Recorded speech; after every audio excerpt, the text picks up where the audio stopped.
4, 3, 2, 1, go! Kultivasi Dewi. Bab 393. Penemuan baru. Fang Yin tidak bergerak sedikitpun dari tempatnya berdiri, tetapi dia terus menatap ke arah pelayan yang bergunjing. Ucapan yang sangat pelan sekalipun bisa terdengar oleh telinganya sehingga dia tahu apa yang sedang mereka bicarakan. Sebelum semuanya semakin menjadi, dia harus menghentikannya agar tidak menjadi masalah di kemudian hari. Jika kalian merasa lebih pantas untuk menjadi pelayanku, maka datanglah ke hadapanku. Jika tidak, jangan pernah menyalahkan keputusanku karena aku lebih tahu apa yang aku butuhkan daripada kalian, ucap Fang Yin dengan nada yang datar tetapi syarat akan kemarahan. Pelayan yang bergunjing terdiam dan menunduk. Mereka tidak berani berkutik sama sekali. Tidak seharusnya mereka mempertanyakan keputusan Fang Yin untuk mengambil Ling Sasa sebagai pelayannya.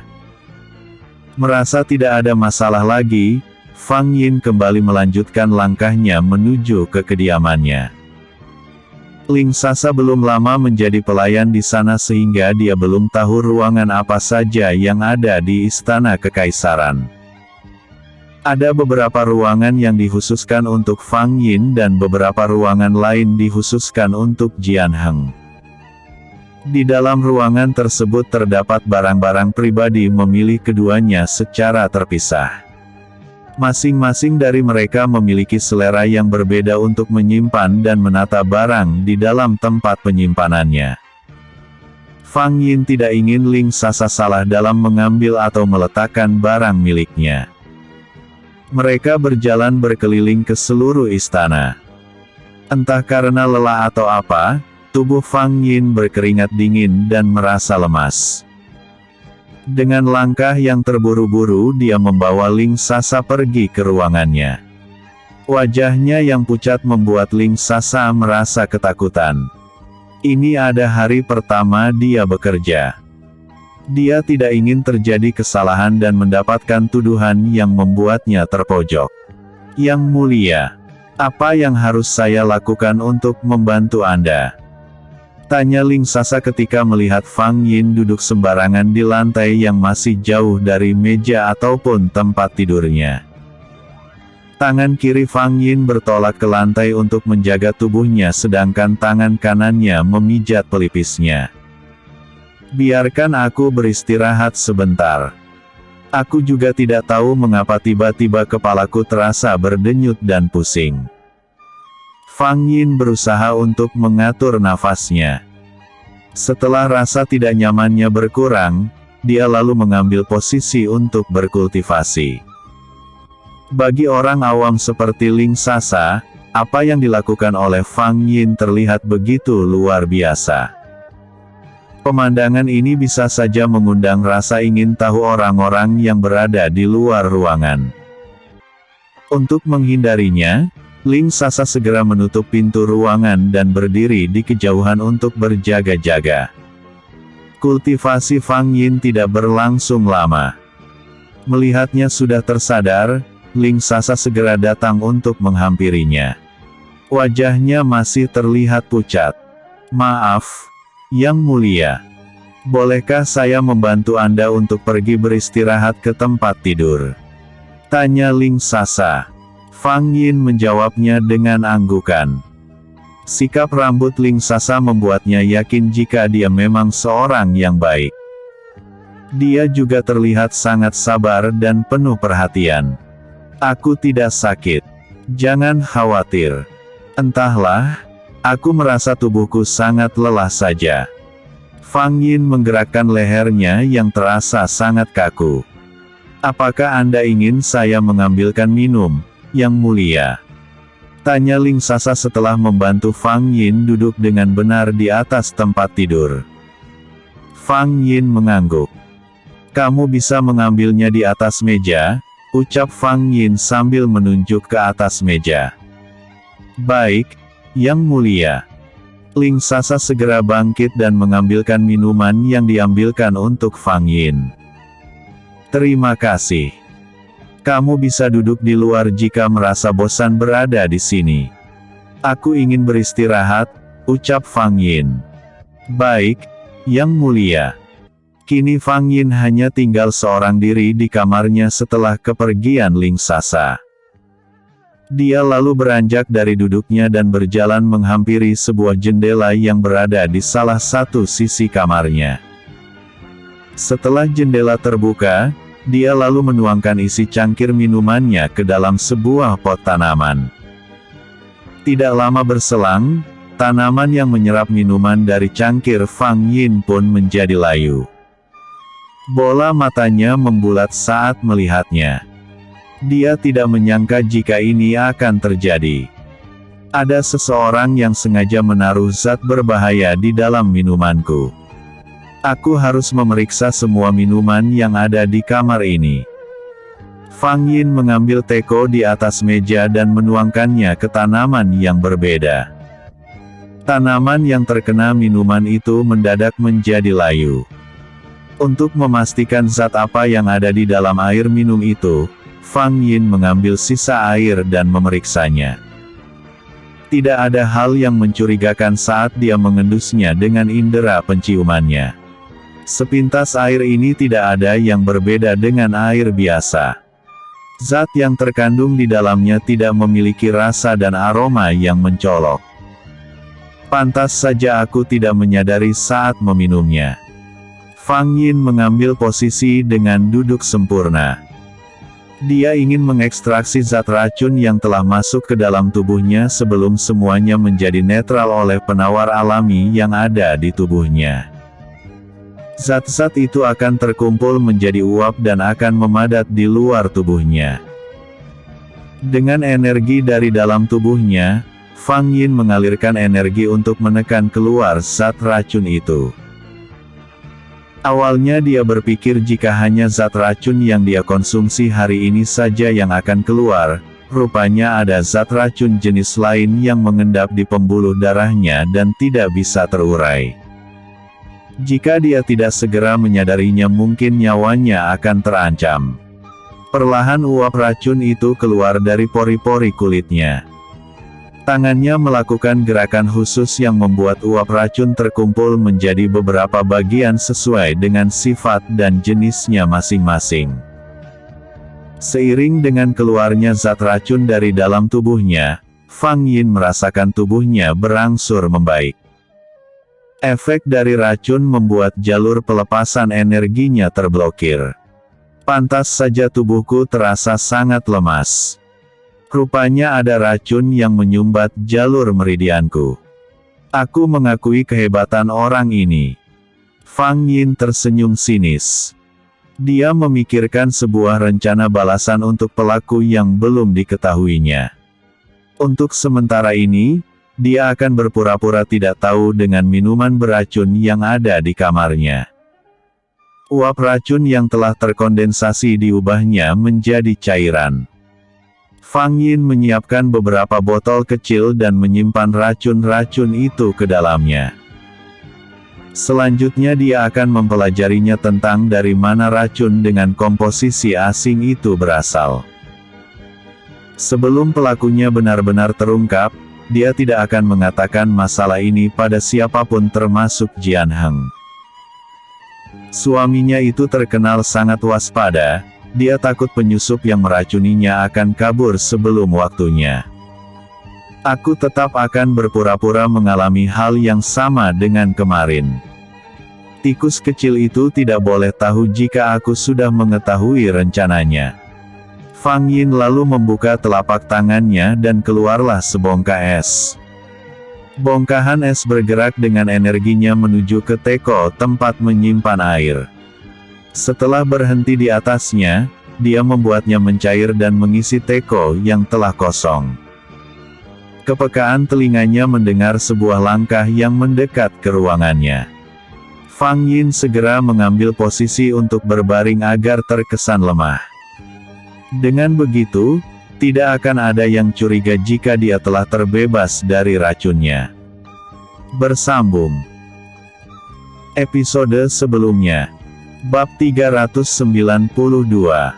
Ling Sasa. Episode berikutnya. Bab 394. Rencana licik. Rupanya orang yang datang itu adalah Jian Heng. Dia mendengar kabar dari salah satu pelayan bahwa Fang Yin sedang dalam keadaan tidak baik-baik saja. Seseorang telah mengirimkan kabar itu kepadanya. "Yiner, apakah kamu sedang tidur?" tanya Jian Heng dari luar pintu kamarnya. Walaupun yang datang adalah suaminya, Fang Yin tetap harus berpura-pura lemah untuk membuat sandiwaranya tetap berjalan. Sekali saja penyusup itu tahu jika dia telah mengetahui perihal racun itu, keadaan bisa semakin membahayakan. Jika tidak semakin nekat maka penyusup itu bisa saja kabur sebelum diketahui identitasnya. "Masuklah," seru Fang Yin. Dia memiringkan tubuhnya menghadap ke arah pintu tanpa berniat untuk duduk. Di hadapan Jian Heng, dia sangat sulit untuk berpura-pura. Namun, sebisa mungkin harus memperlihatkan jika dirinya masih lemah. "Yiner, aku sangat mengkhawatirkanmu." Jian Heng segera menyongsong istrinya dan duduk di tepi ranjang. Tangannya meraih tangan Fang Yin dan mengecupnya. Kekhawatiran terlihat jelas di wajahnya. "Aku baik-baik saja. Hanya saja tubuhku terasa sedikit lemas." Fang Yin membalas genggaman tangan Jian Heng. "Tunggu di sini sebentar." Jian Heng berjalan dengan cepat meninggalkan Fang Yin. Dia pergi keluar ruangan untuk mencari pelayan yang ada di sekitarnya. Ada Ling Sasa yang duduk di depan ruangan mereka. "Pelayan, tolong bawakan makanan untuk permaisuri," perintah Jian Heng pada Ling Sasa. "Baik, Yang Mulia." Ling Sasa membungkuk memberi hormat lalu pergi dari hadapan Jian Heng. Tidak ingin meninggalkan Fang Yin terlalu lama sendirian, Jian Heng bergegas kembali ke ruangan mereka. Posisi Fang Yin masih sama seperti ketika dia meninggalkannya. Jian Heng lalu duduk di dekat kaki Fang Yin untuk memijatnya. Saat telapak tangannya menyentuh telapak kakinya, secara tidak langsung Jian Heng bisa merasakan jika Fang Yin baru saja selesai berkultivasi. Dia lalu menatap tajam ke arah Fang Yin. Bagi orang lain mungkin akan percaya begitu saja tetapi tidak baginya yang tahu tentang banyak hal mengenai struktur aliran darah. Getaran energi Jian Heng melonjak ketika emosinya bergolak.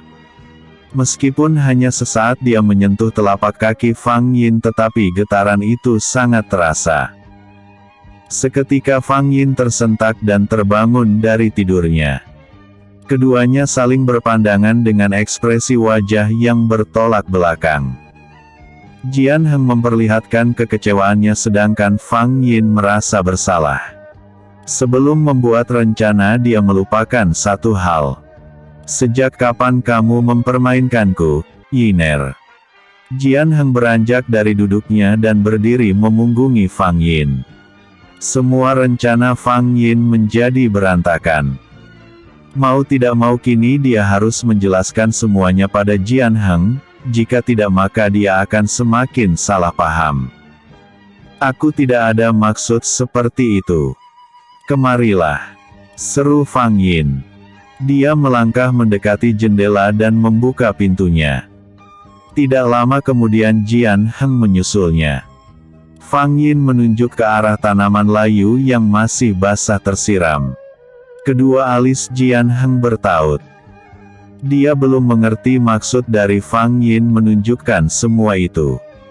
"Apakah hubungan antara tanaman ini dengan kebohonganmu?" tanya Jian Heng dengan nada yang terdengar ketus. Fang Yin menghela napas panjang lalu pergi meninggalkan Jian Heng. Dia lalu duduk di depan meja dengan wajahnya yang misterius. Sepertinya dia memang harus melibatkan Jian Heng dalam sandiwaranya. Telapak tangannya membuka ke atas, dari sana muncul beberapa botol kecil yang berisi racun yang telah dia kristalkan. Botol-botol itu dia letakkan di atas meja dan dibiarkannya begitu saja. Dia baru akan menjelaskannya ketika Jian Heng sudah duduk di hadapannya. Apa ini? Kamu jangan membuat teka-teki untukku. Sebaiknya kamu katakan saja dengan bahasa yang mudah aku pahami.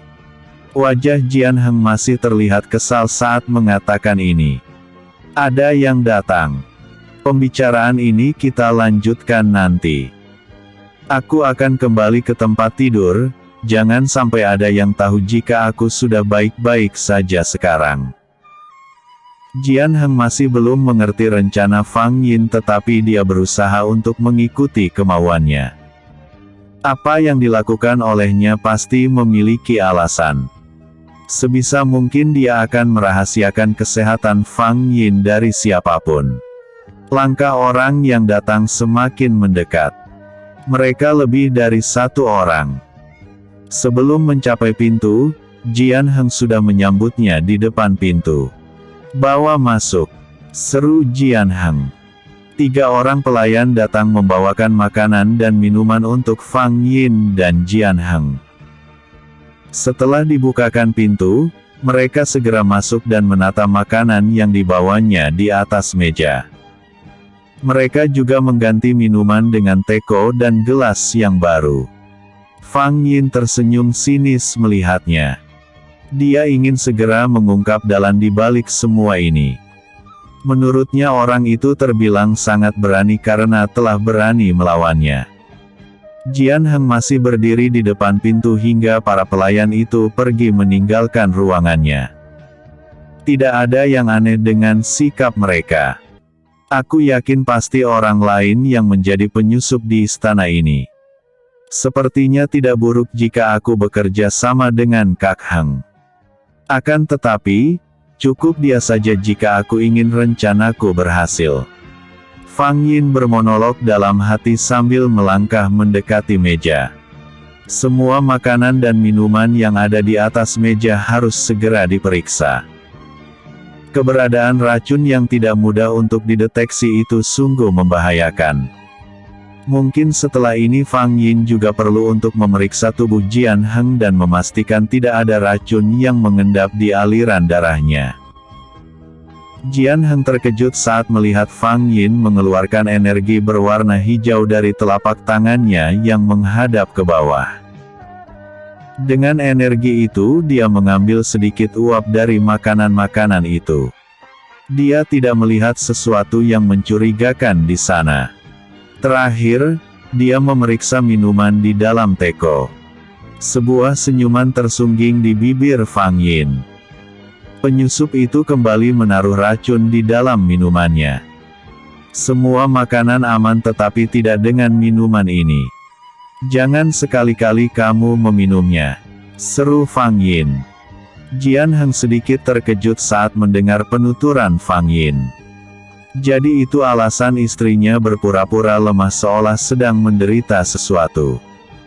Sedikit banyak dia telah mengerti meskipun Fang Yin belum menjelaskannya secara detail.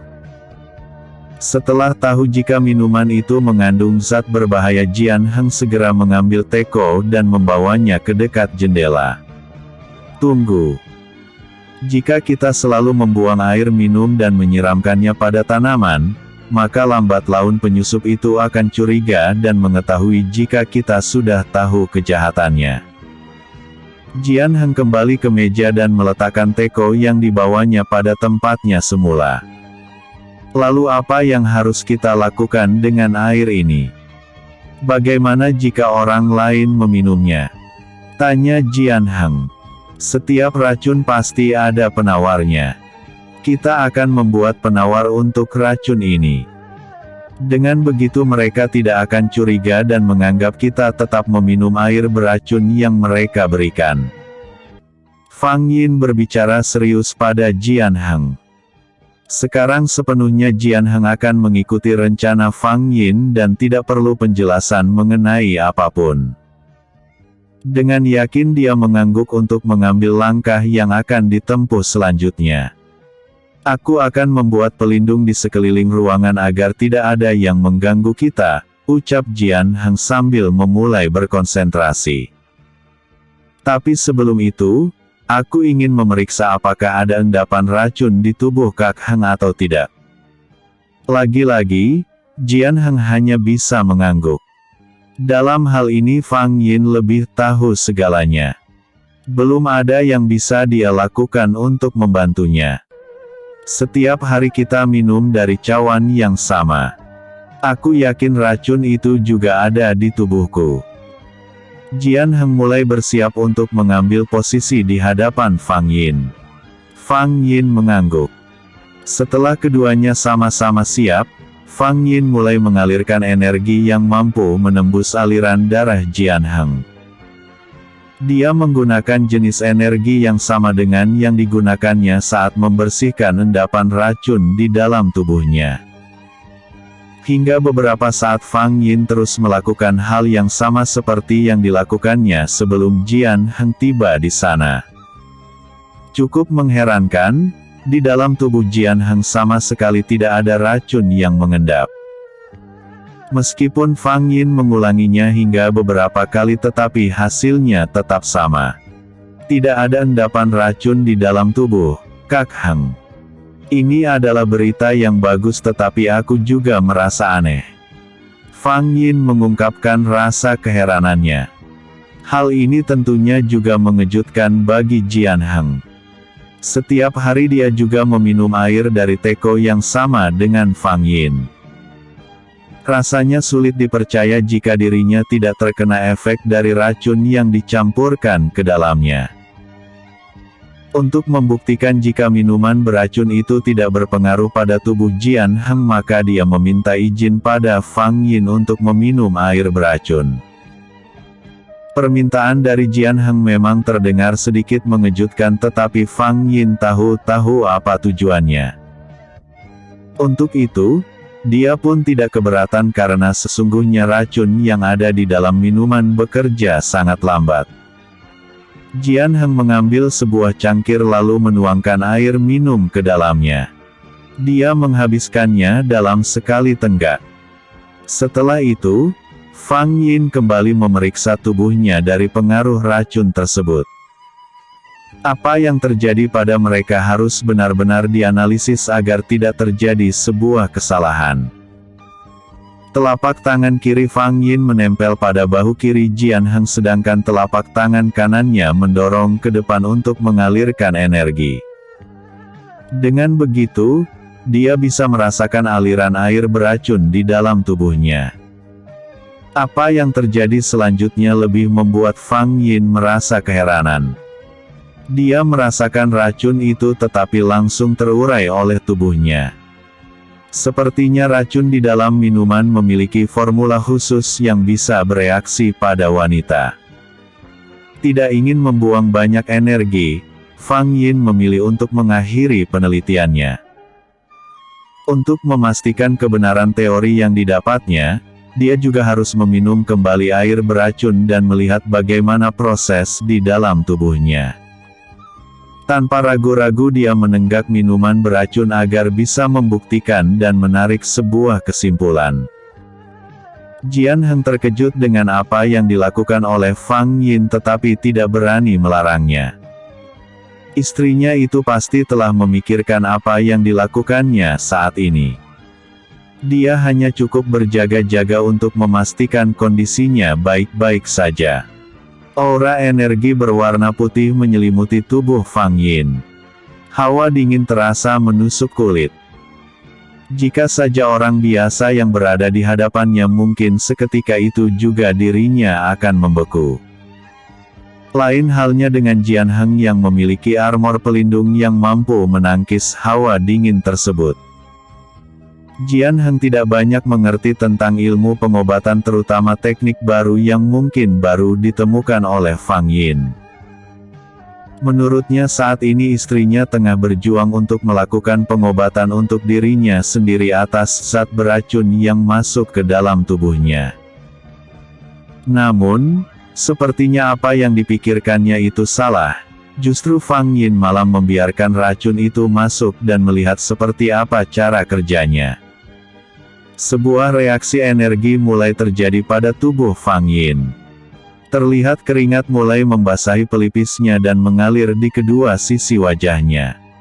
Kepekaan tubuhnya meningkat tajam karena energi yang dikeluarkannya. Proses yang dilakukan olehnya berlangsung cukup lama. Jian Heng terlihat tidak sabar untuk mengetahui segala apa yang terjadi. Dia merasa lega saat melihat kedua tangan Fang Yin mulai melakukan gerakan tertentu yang membentuk sebuah pola unik. Gerakan yang dilakukan oleh Fang Yin terus berlanjut. Dia tidak lagi bersikap tenang seperti sebelumnya. Energi yang berubah-ubah menyertai setiap gerakan yang dilakukannya. Beberapa waktu kemudian tubuhnya terangkat ke udara dan melayang di atas ketinggian rendah kurang dari setengah hasta. Wajah Fang Yin mendongak ke atas lalu membuka mulutnya dengan perlahan. Muncul beberapa zat racun yang berbeda di udara yang tertahan oleh energi yang mengikatnya.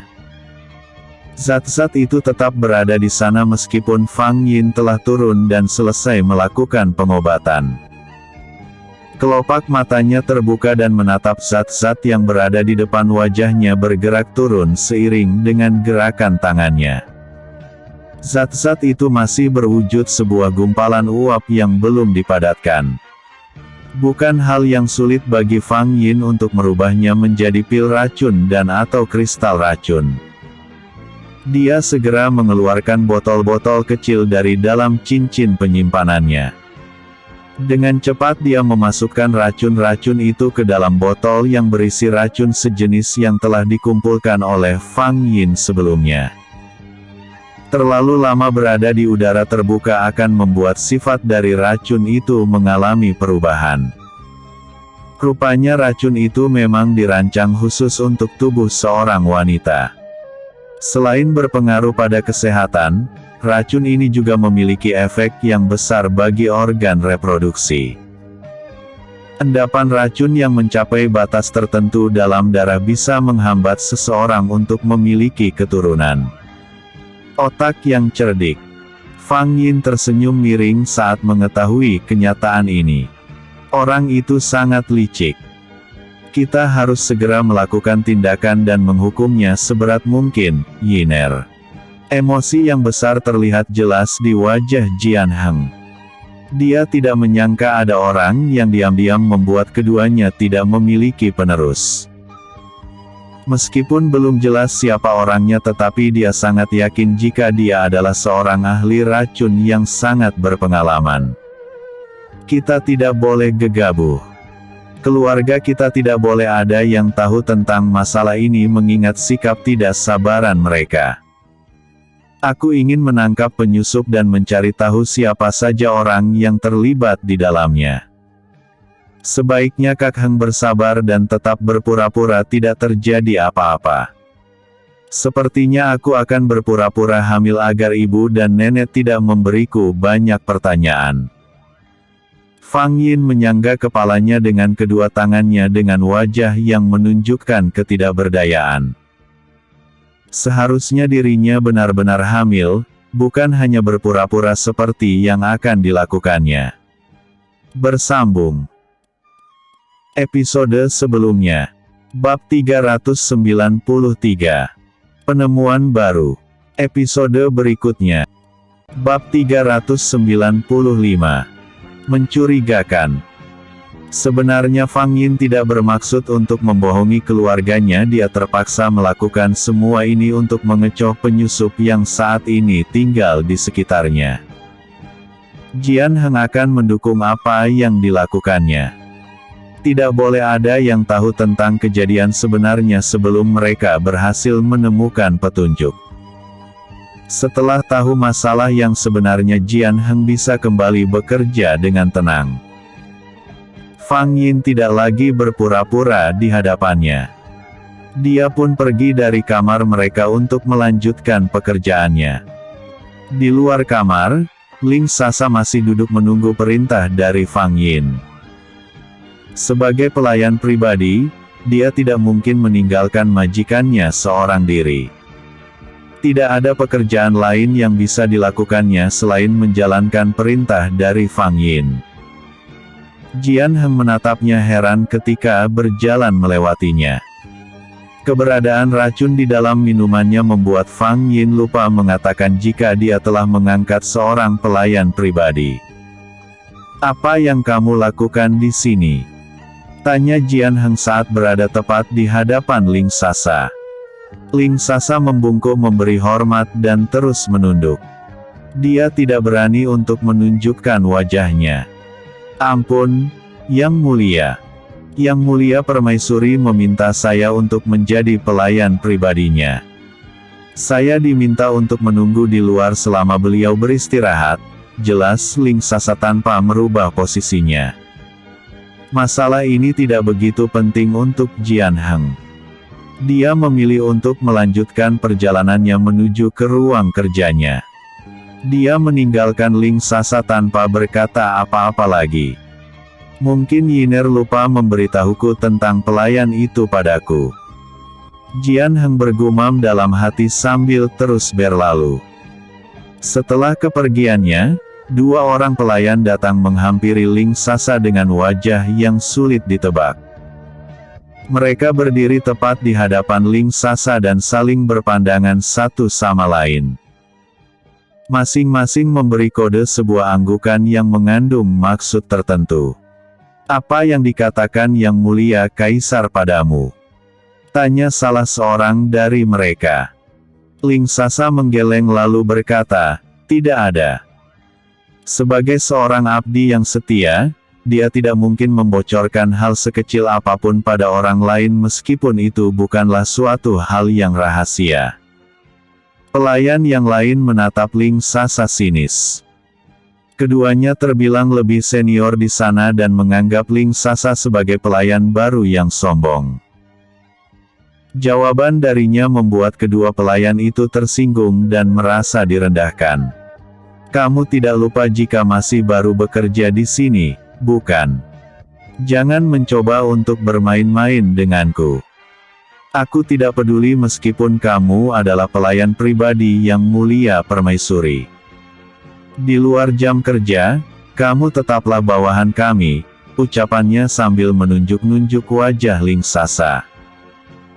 Meskipun suaranya begitu pelan tetapi terasa menusuk bagi siapapun yang mendengarnya.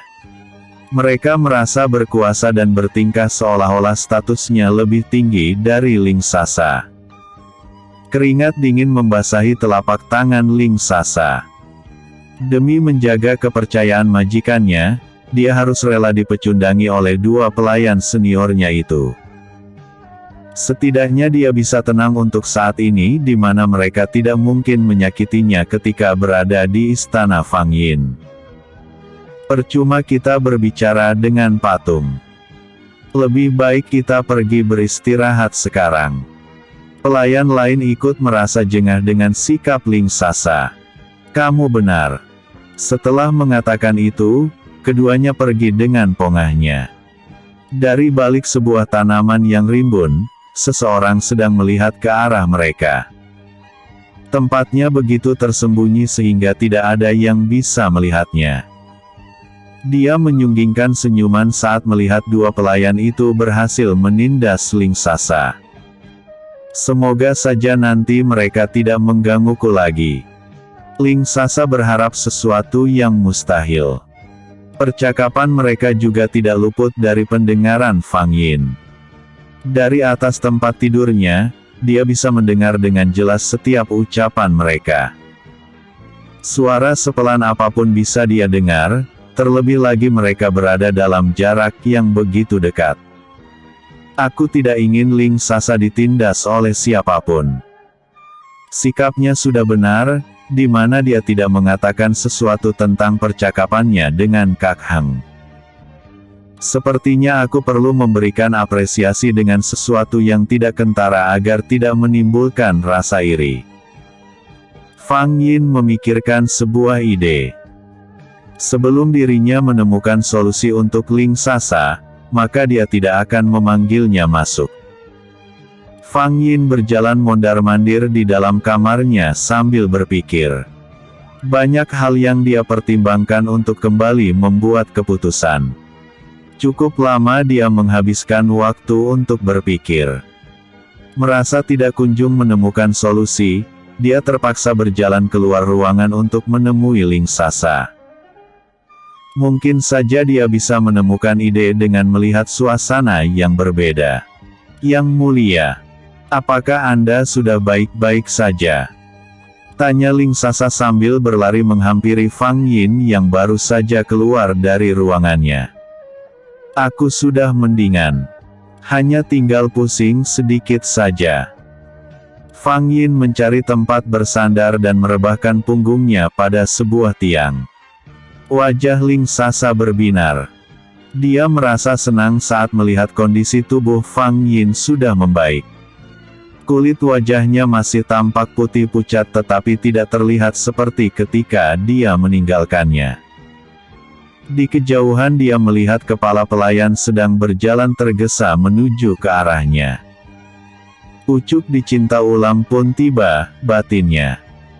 Fang Yin merasa senang karena dia menemukan rencana untuk Ling Sasa saat melihat kedatangannya.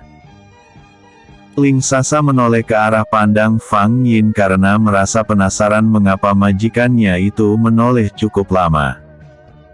Yang Mulia Permaisuri sepertinya memiliki tatapan yang berbeda pada kepala pelayan.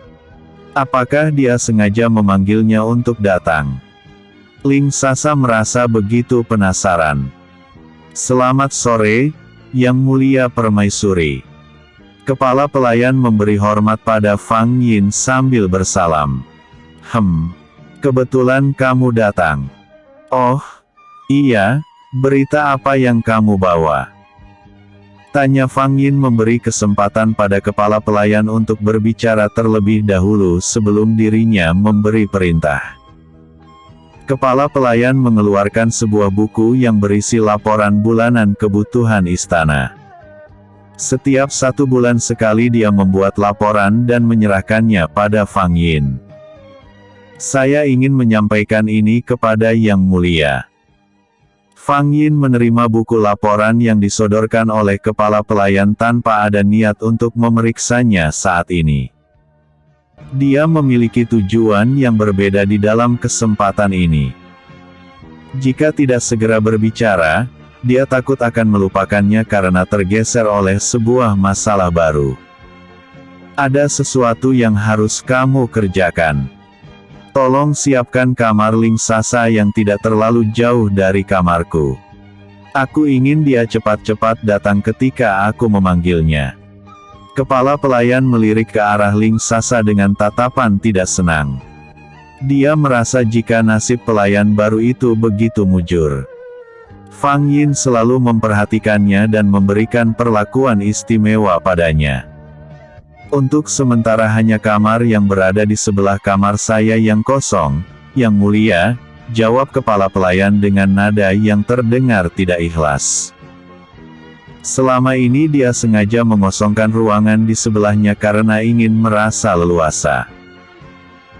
2 kamar yang terpisah dari kamar-kamar yang lain membuatnya bebas melakukan apa saja tanpa merasa terganggu dengan kehadiran orang lain. Namun, sepertinya dia harus merelakan kamar itu ditempati Ling Sasa mulai hari ini. Berikan kamar itu untuknya. Perintah Fang Yin. Dia lalu menoleh pada Ling Sasa dan kembali bicara. Tidak ada lagi yang perlu kamu lakukan untukku. Lebih baik kamu beresi barangmu sekarang dan pindahkan ke kamar barumu. Baik, Yang Mulia. Ling Sasa terlihat bingung. Di satu sisi dia senang mendapatkan kamar baru yang membuatnya tidak diganggu oleh pelayan senior, tapi di sisi lain dia merasa segan karena harus tinggal di dekat kepala pelayan. Ikut aku. Seru kepala pelayan kepada Ling Sasa setelah berpamitan pada Fang Yin. Fang Yin sendiri telah kembali ke kamarnya sebelum kedua pelayan itu pergi dari sana. Dia tidak ingin terlalu lama berada di luar kamar untuk mengurangi kecurigaan penyusup. Bisa saja dirinya lupa jika saat ini dia sedang berpura-pura tidak enak badan. Sikap kepala pelayan terlihat dingin pada Ling Sasa. Mereka tidak banyak berbicara meskipun berada di dalam satu lokasi yang sama. Begitu jelas terlihat ketidaksenangan di wajahnya. Aku tahu jika kepala pelayan tidak menyukaiku. Akan tetapi, aku butuh tempat ini untuk tinggal.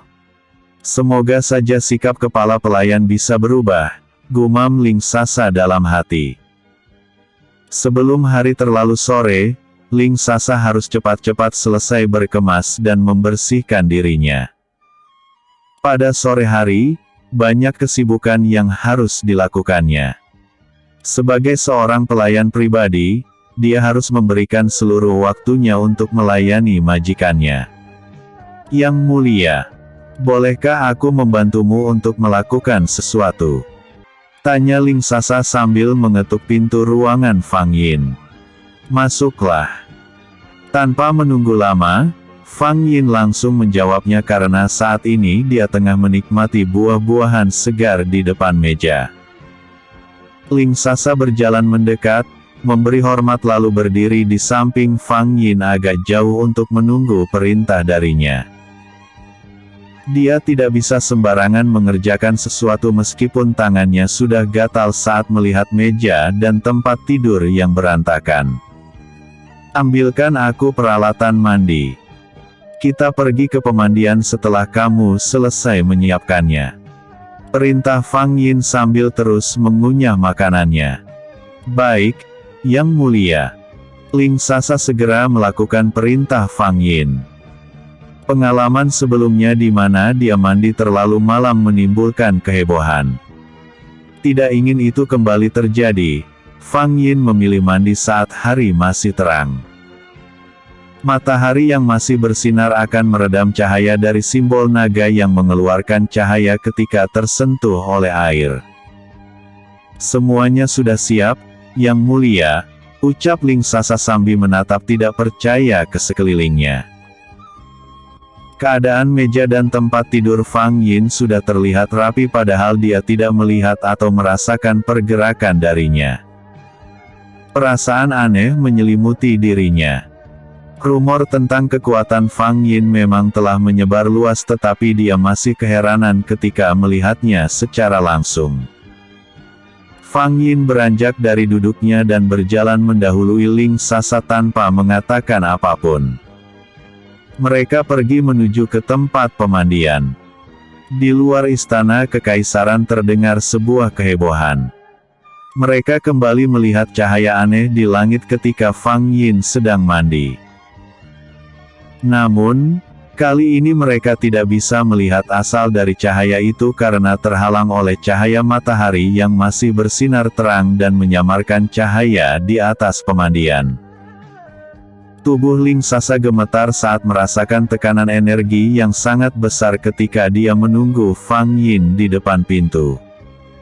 Semakin lama napasnya terasa semakin sesak. Dia mundur selangkah demi selangkah dengan langkah yang berat. Ling Sasa jatuh terjerembab di halaman pemandian. Bersambung. Episode sebelumnya. Bab 394. Rencana licik. Episode berikutnya. Bab 396. Cemas. Ling Sasa menengok ke kanan kiri dan tidak mendapati seorang pun di sana. Dia bergegas bangun dan membersihkan pakaiannya yang kotor oleh debu. Namun, lagi-lagi dia kembali jatuh terjerembab ke tanah ketika tubuhnya terdorong oleh energi yang sangat kuat dari arah pemandian. Kedua siku tangannya menghantam tanah dengan keras sehingga menimbulkan luka-luka. Ling Sasa meringis kesakitan sambil berusaha untuk bangkit. Beruntung di sana tidak ada orang yang melihatnya dan membuatnya terhindar dari rasa malu. Menyerah dengan keadaan, dia memilih untuk duduk di tanah saat menunggu Fang Yin selesai. Sebenarnya Yang Mulia sedang mandi atau berlatih. Energi yang keluar dari dalam tempat pemandian membuatku sungguh tidak berdaya. Ling Sasa menatap ke arah pemandian sambil meringis menahan rasa sakit di siku dan lututnya. Keadaan gaduh terus berlangsung di sekitar istana. Jian Heng pun sampai pergi keluar dari ruang kerja untuk melihatnya. Berbeda dengan orang-orang yang telah keluar lebih dulu, dia hanya bisa melihatnya sekilas saja. Merasa tidak ada lagi yang menarik untuk dilihat, Jian Heng kembali berjalan menuju ke ruang kerjanya. Baru beberapa langkah dia berjalan, di kejauhan terlihat seorang pengawal berlari menyongsongnya. Pengawal melangkah tergesa tanpa berani untuk menghentikannya. Jian Heng menghentikan langkahnya tepat di depan pintu ruang kerjanya. Sebenarnya dia sudah menyadari kedatangan pengawal sejak dia masih berada dalam jarak yang jauh. Semua yang dilakukannya memang disengaja karena ingin menerima laporannya di dalam ruang kerja. Ampun, Yang Mulia. Saya hendak melapor. Ucapan pengawal itu terhenti ketika Jian Heng mengangkat tangan kanannya. Masuklah. Perintah Jian Heng kemudian. Pengawal mengikuti langkah Jian Heng menuju ke sebuah meja panjang. Dia tetap dalam posisi berdiri sembari menunggu Jian Heng duduk dengan benar di kursinya. Sebelum diminta untuk bicara, dia akan tetap diam di tempatnya. Katakan berita apa yang kamu bawa. Seru Jian Heng dengan tatapan sejurus ke arah pengawal.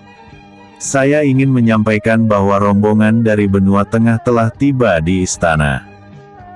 Kami sudah menyambutnya dan mereka sedang beristirahat di aula. Jian Heng seketika langsung beranjak dari duduknya setelah mendengar berita dari pengawal tersebut. Kabar kedatangan ibunya telah disampaikan oleh seorang utusan beberapa waktu lalu. Sebelum hari gelap, dia harus segera menyambutnya. Kamu boleh kembali bekerja. Seru Jian Heng sambil berjalan meninggalkan ruang kerjanya. Langkahnya begitu tergesa karena tidak ingin membiarkan ibunya menunggu terlalu lama. Meskipun sudah disambut oleh para pembesar istana, tetap saja dirinya lah yang paling penting bagi ibunya. Di tengah perjalanannya dia berpapasan dengan Fang Yin dan Ling Sasa. Penampilan Fang Yin sudah sangat rapi dan wangi karena kebetulan dia telah selesai mandi. Ling Sasa dengan cepat membantunya bersiap dan segera pergi menemui Selir Tang. Yiner, kamu sudah tahu dengan kedatangan ibu? Atau sebelumnya kamu memang sudah diberitahu sehingga bersiap lebih awal? Tanya Jian Heng di sela langkah-langkah mereka. Aku tidak tahu. Kebetulan saja aku pergi mandi lebih awal. Apa tidak sebaiknya Kak Heng pergi bersiap lebih dulu? Fang Yin tahu jika saat ini suaminya itu terlihat tidak nyaman dengan penampilannya. Tidak. Aku harus pergi menemui ibuku terlebih dahulu walau sebentar. Setelah itu semuanya aku serahkan padamu. Fang Yin membalas ucapan Jian Heng dengan anggukan karena keduanya sudah dekat dengan ruang penerimaan tamu. Beberapa orang pengawal membukakan jalan untuk mereka. Untuk menjaga keamanan dan kenyamanan keluarga besar Jian Heng dari benua tengah, mereka tidak bisa teledor. Huan Ran sengaja menambahkan beberapa prajurit terlatih untuk berjaga di sekeliling ruangan. Selir Tang dan beberapa pengawal pribadi segera berdiri ketika melihat kedatangan Jian Heng dan Fang Yin. Mereka lalu saling memberi salam dan penghormatan sebelum bercengkrama untuk melepas rindu. Keluarga besar Fang Yin pun berdatangan ke ruangan itu untuk menghormati tamu mereka. Mereka saling bertukar cerita satu sama lain. Di tengah keseruan itu, Jian Heng terpaksa harus pergi dari ruangan itu untuk bersiap. Waktu jamuan makan masih sangat lama. Fang Yin mengantar dan menemani Selir Tang pergi beristirahat di kamar yang disiapkan untuknya. Di istana kaisar, Jian Heng tiba di istananya saat hari sudah mulai gelap. Lampu-lampu telah dinyalakan menghasilkan cahaya temaram yang menerangi sekelilingnya. Dia pergi ke sana hanya untuk meletakkan baju kebesarannya sebelum pergi ke pemandian. Untuk menyingkat waktu, Jian Heng akan melakukan segala sesuatu dengan cepat. Sedetik pun dia tidak beristirahat di dalam ruangannya dan langsung pergi ke tempat pemandian. Tidak terlihat orang lain di sana selain dirinya dan penjaga yang berjaga di luar istana. Tiba-tiba Jian Heng menghentikan langkahnya karena merasakan ada kehidupan yang tidak jauh dari tempatnya berdiri. Aku merasakan hawa manusia di sekitarku. Hembusan nafasnya terasa begitu jelas meskipun dia telah mencoba menyembunyikan hawa kehadirannya. Jian Heng memperkuat kepekaannya untuk membidik mangsanya. Dia tidak habis pikir saat menyadari masih ada penyusup yang bisa masuk ke dalam istananya di tengah penjagaan yang begitu ketat. Ketika telah merasa yakin, dia lalu melemparkan sebuah senjata kecil ke arah tempat yang dicurigainya sebagai persembunyian penyusup. Sring! Terdengar bunyi dua buah benda yang berasal dari logam saling beradu. Diduga suara itu berasal dari senjata yang dilemparkannya telah menghantam sesuatu. Seiring dengan itu Jian Heng juga melihat sekelebat bayangan melintas dari sana dan pergi ke tempat yang tidak terjangkau lagi oleh inderanya. Hawa kehidupan yang sebelumnya dia rasakan menghilang bersama kepergian bayangan hitam itu. Dengan langkah perlahan Jian Heng mendekati jejak energi yang ditinggal oleh penyusup. Senjata yang dilemparkannya tergeletak di tanah. Di sampingnya terdapat benda lain yang berwujud seperti sebuah potongan emas. Bentuknya yang tidak beraturan membuatnya sulit mengenali wujudnya sebelum rusak terhantam senjatanya. Aku akan menyimpannya untuk mencari tahu siapa pemiliknya. Jika aku amati baik-baik, benda ini sepertinya milik seorang wanita. Tidak ingin membuang waktunya lebih lama lagi, Jian Heng segera melanjutkan perjalanannya menuju ke pemandian. Penyusup itu telah kabur, mustahil jika dia bisa menemukannya malam ini juga. Untuk mengungkap misteri yang belum terpecahkan memang membutuhkan kesabaran. Fang Yin merasa curiga karena Jian Heng tidak kunjung datang menyusulnya di kediaman Selir Tang. Dia telah pergi lebih awal darinya tetapi hingga kini belum kembali. Selir Tang saja sudah selesai mandi dan sedang bersiap. Yiner, apa yang sedang kamu pikirkan? Mengapa kamu melamun? Tanya Selir Tang sambil bercermin menerima layanan seorang pelayan yang sedang merapikan rambutnya. Ucapan lembut Selir Tang membuat Fang Yin sedikit gelagapan. Dengan cepat dia menoleh ke arah ibu mertuanya dan mencoba menguasai dirinya. Wajahnya bersemu merah karena menahan rasa malu saat ketahuan melamun. Ah, aku sedang melihat pemandangan malam, ibu. Sepertinya jamuan makan telah mulai disiapkan. Fang Yin mengalihkan pembicaraan ke topik lainnya. Sebenarnya Selir Tang tahu tentang trik yang dimainkan menantunya untuk mengurangi kegugupannya. Namun, dia memilih untuk mengikuti alur. Masalah sekecil ini tidak perlu dibahas lebih jauh. Aku tidak akan lama lagi. Ini adalah jepit rambut terakhir yang dipasang. Selir Tang membetulkan riasannya yang hampir selesai. Fang Yin mengangguk. Tidak lama kemudian keduanya pun pergi meninggalkan tempat tinggal sementara Selir Tang. Sesekali Fang Yin melihat ke kejauhan untuk menemukan sosok Jian Heng. Hingga mereka mencapai setengah perjalanan, suaminya itu belum muncul juga. Aku merasakan aura yang berbeda dalam dirimu, ucap Selir Tang membuka percakapan setelah sekian lama terdiam. Fang Yin merasa canggung. Dia pikir Selir Tang kembali berkomentar atas apa yang dilakukannya. Maafkan aku, Ibu.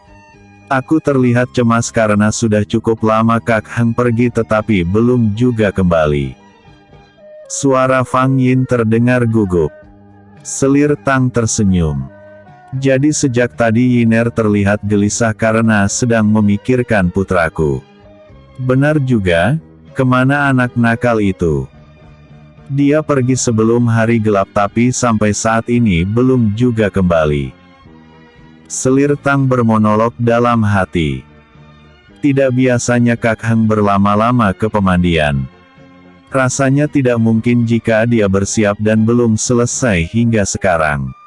Fang Yin kembali berbicara.